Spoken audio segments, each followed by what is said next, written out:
আসসালামু আলাইকুম প্রিয় দর্শক সাবস্ক্রাইবার, আপনাদের সবাইকে অভিনন্দন। আজকে একটা ভিডিও করব, সেটা হচ্ছে প্রতিবাদী ভিডিও। এবং এই ভিডিওটা হচ্ছে যে গাজায় যে গণহত্যা বা যে ধ্বংসলীলা চলছে, এর জন্য দায়ী কি? যদি এর জন্য দায়ী মনে করেন, এর জন্য পুরো বিশ্ব দায়ী। এবং এই বিশ্ব মোড়ল যারা আছে তারাই দায়ী। গাজা যারা গণহত্যা চালাচ্ছে, ইসরায়েল ছোট্ট একটা দেশ, মধ্যপ্রাচ্যের ভিতরে, জাস্ট মধ্যপ্রাচ্য যদি এত বড় হয়, তা সামান্য একটা দেশ। এটা চতুর্দিক দিয়ে মুসলিম রাষ্ট্রগুলো ওখানে অবস্থান করছে, আরব কান্ট্রিগুলো ওখানে রয়েছে। এবং এই গাজাকে ইন্ধন দেয় কারা? সরি, এই ইসরায়েলকে যারা ইন্ধন দেয়, তার ভিতরে আরব দেশগুলোর ভিতরে কিছু কিছু রাষ্ট্র আছে, তারা ওপেনে গোপনে তাদেরকে ইন্ধন দিয়ে রাখে।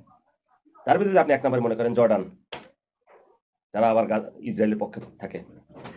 এই যে ফেরাউনের দেশ মিশর, এই ফেরাউনের দেশের সরকারও ইসরায়েলের সাথে তাদের সম্পর্ক। আবার দেখেন আরব আমিরাত, দুবাই, তারা আবার তাদের সাথে তাদের ওখানে তাদেরকে স্থান দেয়, তাদের সাথে তাদের বন্ধুত্ব। অথচ বাংলাদেশ নামের ছোট্ট একটা রাষ্ট্র, বাংলাদেশ নামের ছোট্ট একটা রাষ্ট্র সব সময় আমার জন্ম থেকে দেখে আসছে, দুনিয়ার যেখানে যেখানে মানবতা লঙ্ঘন হয় সেখানে প্রতিবাদ জানাচ্ছে। মায়ানমারের গণহত্যা, এই যে ইউক্রেন রাশিয়ার যুদ্ধ, যেখানে যেখানে আছে প্রত্যেকটা জায়গায় বাংলাদেশ নামের যে ছোট্ট রাষ্ট্রটা, তারা কিন্তু সবসময় নির্যাতিতাদের পক্ষে ছিল, মজলুমের পক্ষে ছিল, তাদেরকে তারা সবসময় সাপোর্ট করে আসছে। কিন্তু বিশ্ব দরবারে যারা মনে করে তারা গণতন্ত্রের কেয়ারটেকার, মানবতার কেয়ারটেকার, যারা মনে করে তারাই কিন্তু মানবতা লঙ্ঘন করে সবসময়। তারা মানবতা লঙ্ঘন করেছে এবং এই মানবতা লঙ্ঘনকারীদেরকে তারা সহায়তা করেছে। তারা অস্ত্র দিয়ে, অর্থ দিয়ে তাদেরকে সবসময় সহায়তা করে। এখন প্রশ্ন হলো যে আরব দেশগুলা চুপ, দক্ষিণ এশিয়ার দেশগুলা গাজার এই যে গণহত্যা, গাজায় যে ধ্বংসলীলা চলছে, এর বিরুদ্ধে তারা প্রত্যেকটা দিন প্রতিবাদ জানাচ্ছে, কিন্তু আরব দেশগুলো কেন চুপ করে আছে? আরব দেশগুলো যদি একটা জোট হয়, 30 মিনিটের ভিতরে ইসরায়েল নামের যে রাষ্ট্র পৃথিবীর মানচিত্র থেকে মুছে যাবে। আরবরা হয়েছে, আরব দেশগুলো হয়েছে দুনিয়ার জ্বালানি সহায়তাকারী, দুনিয়ার সোর্স, আর্থিক যত সোর্স যেটা বলা হয়, সেটা আরব দেশগুলো থেকে আসে। কারণ আল্লাহ তালা ওখানে আরব দেশগুলোতে এমন কিছু খনিজ সম্পদ দিয়ে রেখেছেন যেটা দুনিয়ার আর কাউকে দেয়নি। কারণ ওই আরব দেশে ওখান থেকে ইসলামের প্রচারণা শুরু হয়েছিল, নবী রাসূলের পদচারণা ওখানে ঘটেছিল, ওখান থেকে সারা দুনিয়ায় বিশ্ব মানবতার দূত হযরত মুহাম্মদ সাল্লাল্লাহু আলাইহি ওয়াসাল্লাম ইসলাম প্রচার করেছেন। সেই জন্য আরব দেশগুলোতে আল্লাহ তাআলার রহমত আছে। সেখানে আল্লাহ তাআলার যে খনিজ সম্পদ যা দেওয়া আছে, সম্পদ সেটা ওখানে দেওয়া আছে। এই সম্পদ কিন্তু সারা দুনিয়ার মানুষ চুষে নেয় ওখান থেকে। বিনিময়ে তারা কি পায়? তারা কিছু আর্থিক সহায়তা দেয় বা পায়। কিন্তু সেটার জন্য তারা কিন্তু বিশ্ব মানবতার মোড়ল হতে পারত, কিন্তু তারা হচ্ছে না।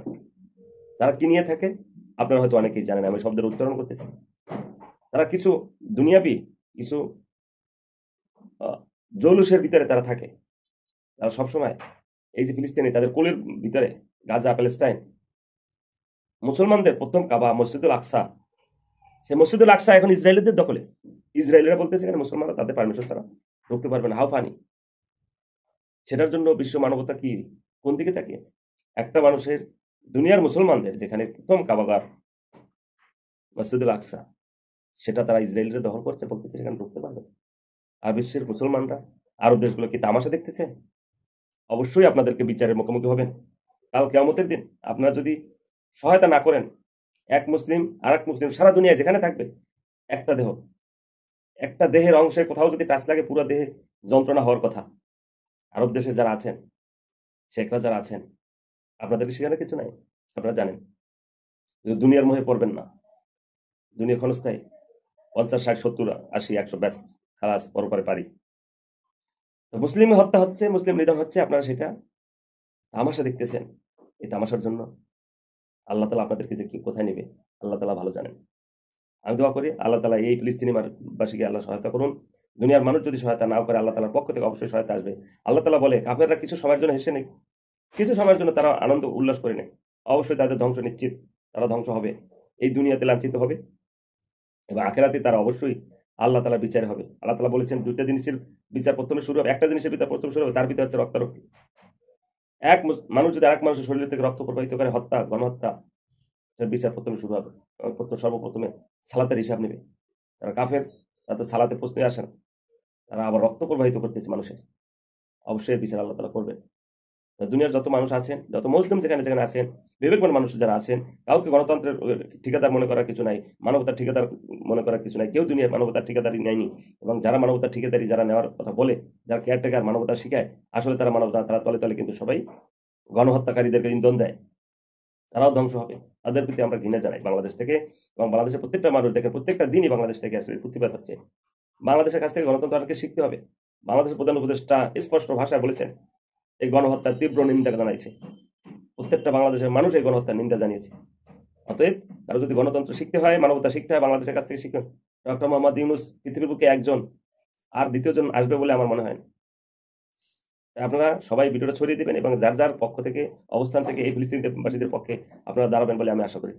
আল্লাহ তাআলা ফিলিস্তিনটাকে সেভ করুক এবং ফিলিস্তিনের যত মানুষের যত আহত হয়েছে তাদেরকে আল্লাহ তাআলা দ্রুত সুস্থতা দান করুক এবং যারা নিহত হয়েছে, শাহাদাত বরণ করেছেন, শহীদ হয়েছেন, আল্লাহ তাআলা তাদেরকে জান্নাতুল ফেরদৌস দান করুক। আমিন। সবাই ভালো থাকবেন। আসসালামু আলাইকুম।